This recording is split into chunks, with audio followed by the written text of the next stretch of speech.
How many integers in the set 100 से 999 तक have at least one digit repeated? It's again an easy question from combination combination.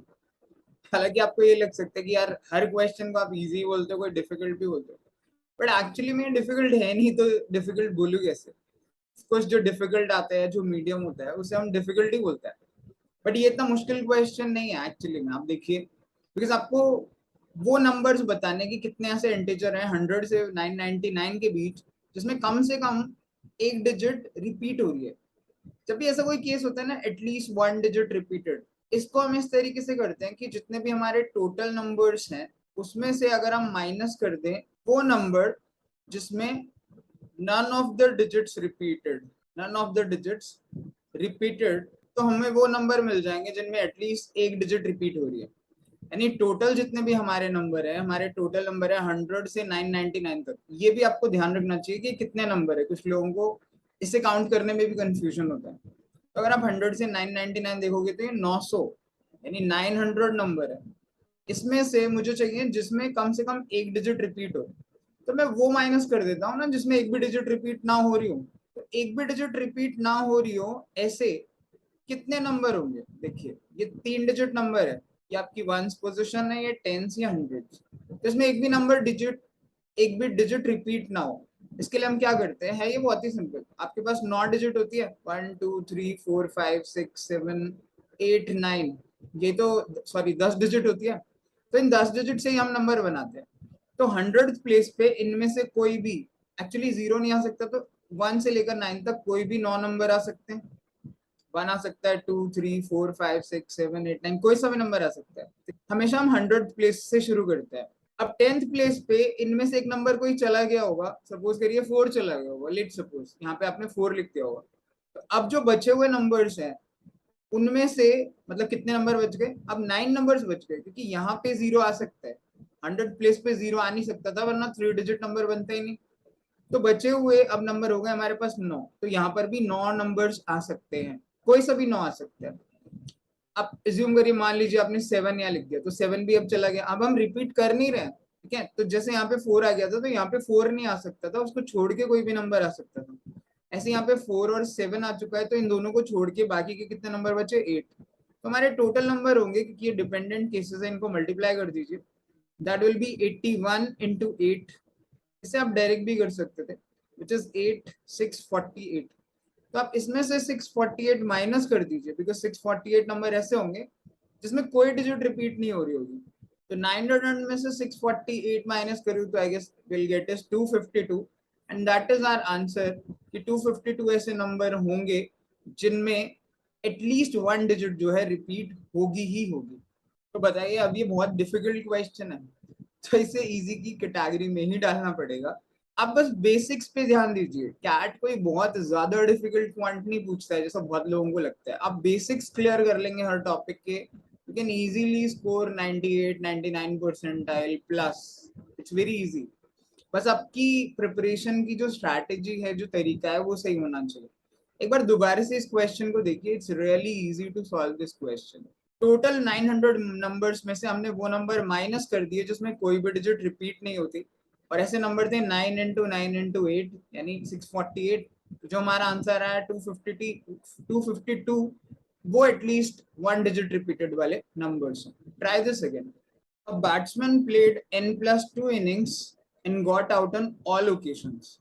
His average score in these n+2 innings was 28 runs, and he scored 38 and 15 in the last two innings. The batsman scored less than 38 in each of the first n innings. Okay, जो हमें पता नहीं है कितनी n है, ये हमें निकालना होगा। जो ऊपर वाली इंफॉर्मेशन से निकल जाएगा कि n की वैल्यू क्या है, मतलब ये n innings का क्या मतलब है। In these n innings, his average was 30, lowest score was x, the smallest possible value of x.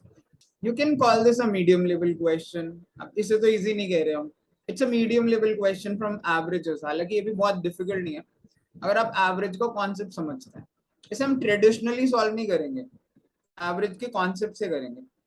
n+2 innings में जो average था किसी बैट्समैन का, वो हमें यहाँ पे दिया गया 29 रन था। यानी n+2 इनिंग्स में उसने 29 रन बनाए थे। अब जो लास्ट की 2 इनिंग है, मतलब n+2, n के बाद 2 इनिंग्स और है, उसमें उसने 38 and 15, 38 plus 15 is 53 रन्स बनाए। लेकिन अगर एवरेज के हिसाब से देखूं, एवरेज 29 का क्या मतलब है, हर एक ने 29 29 29 बनाए ना, तो यहाँ पे इन दोनों को 29 + 29 58 टोटल दिया गया है। इसका मतलब है ये 53 रन लेकर आए होंगे दोनों मिलके, लेकिन एवरेज में आने के लिए इन्होंने 5 रन और लिए हैं, और वो 5 रन बाकी इनिंग से उधार लिए जाते हैं, बिकॉज जब आप एवरेज का पार्ट होते हो। ये एवरेज का कॉन्सेप्ट है कि कोई आता है, मान लो 53 रन लेकर आया है, और एवरेज के बाद उसके 58 हो जाए, क्योंकि 29 29 हो जाएंगे ना, 2 इनिंग्स है, तो ऑब्वियसली इसको 5 और चाहिए ना, वो 5 ये लोग बाकी देते हैं बराबर बराबर। ठीक है, तो ये बाकी देखते हैं आगे क्या इन्फॉर्मेशन है, उससे पता चलेगा। अब वो कह रहा है batsman scored less than 38 in an innings. Okay, इनमें उसने हर इनिंग में 38 से कम स्कोर किया है, और इन एन इनिंग्स की जो एवरेज है वो 30 है। हियर इज द कैच, जो हमारे एन इनिंग्स थी ना, उनकी एवरेज थी 30। अब ये 2 आने से क्या हुआ, एवरेज कम हो गई, 29 हो गई ना एवरेज, एन इनिंग्स में 30 थी, n+2 में 29 हो गई। इसका क्या मतलब है, इसका मतलब है कि 53 से 58 करने के लिए इसने 5 रन लिए। हर एक के पास पहले 30 30 अगर स्कोर था, तो अब 29 29 हो गया ना, यानी हर इनिंग ने इस 53 को 58 बनाने के लिए 1 1 एवरेज 1 1 रन दिया होगा। एक नॉर्मल एवरेज का कॉन्सेप्ट है यार, बिकॉज अगर पहले इनके पास 30 थे, एन लोगों के पास, अब 2 लोग और आ गए और सबके पास 29 29 हो गए, ऐसे कैसे हुआ, क्योंकि ये जो भी एन लोग थे ना, इन्होंने हर एक ने अपने हिस्से से एक एक रन दिया कि भाई ये तुम ले लो, ताकि तुम्हारे भी हमारे बराबर हो सके।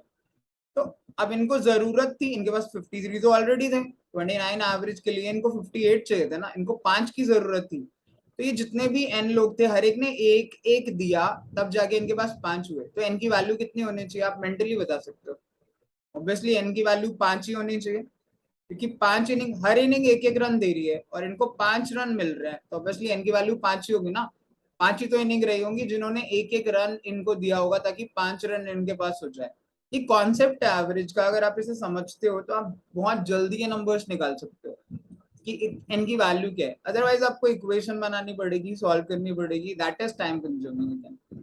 तो ये वो बेसिक्स की मैं बात कर रहा हूँ, जो आपको काफी क्लियर होने चाहिए अच्छे से। ठीक है, अगर आपको ये नहीं समझ आया तो इसे पॉज करके दोबारा से देखिए, मैं एवरेज का वीडियो भी शेयर कर दूंगा, उस वीडियो को आप देख के एवरेज का कॉन्सेप्ट समझ सकते हो, एंड उसके बाद ये क्वेश्चन ट्राई कर सकते हो सॉल्व करने के लिए। एनीवे, अभी तो हम इसे आगे सॉल्व करने की कोशिश करते हैं कि इस इंफॉर्मेशन से मुझे n जो है वो 5 मिल गया। इसका मतलब है पहले 5 इनिंग रही थी, 1 2 3 4 एंड 5 मान लीजिए, बिकॉज n की वैल्यू 5 आ रही है इस इंफॉर्मेशन से, और इसकी एवरेज 30 थी। एवरेज 30 का मतलब है 5 इनिंग में टोटल रन कितने रहे होंगे, 5 इंटू 30। एवरेज का मतलब होता है सब में ऑन एन एवरेज 30 30 30 30 30, यानी 150 हमारे टोटल रन्स रहे होंगे। अब क्वेश्चन पूछ रहा है कि उसने हर एक इनिंग में 38 से कम बनाए हैं। ठीक है, किसी एक इनिंग में लोएस्ट स्कोर x है, तो x की जो लोएस्ट या स्मॉलेस्ट पॉसिबल वैल्यू है वो क्या है। मान लीजिए ये वाली इनिंग x वाली है, जिसमें इसने x रन बने, ये लास्ट इनिंग, तो इसको स्मॉलेस्ट करने के लिए ऑब्वियसली ये चारों इनिंग को हाईएस्ट करना पड़ेगा, कि जितना मैक्सिमम यहाँ रन बनाएंगे उतने कम यहाँ बनेंगे। अब मैक्सिमम कितने बन सकता है, क्योंकि क्वेश्चन ने बोला है 38 से ज्यादा नहीं बन सकते। 38 से ज्यादा क्या, उसने बोला कि लेस देन 38 है, तो obviously we can assume, we can take कि 37 इस इनिंग में बना है, 37 इसमें, 37 इसमें, 37 इसमें, क्योंकि 38 से कम में मैक्सिमाइज ये करना पड़ेगा ना, तभी तो एक्स मिनिमम होगा। अगर मैं इनका टोटल करूं 37 37 37 चार इनिंग्स में, तो ये टोटल बैठता है 148, और एक्स बनाए होंगे दूसरी लास्ट की इनिंग में, और ये जो टोटल है ये 150 होना चाहिए, क्योंकि पांचों इनिंग के मिला के तो 150 है, और चार इनिंग में मैक्सिमम 148 बना सकता है। तो एक्स की जो मिनिमम स्मॉलेस्ट वैल्यू पॉसिबल है वो 2 है, which is option number B. तो that will be our answer.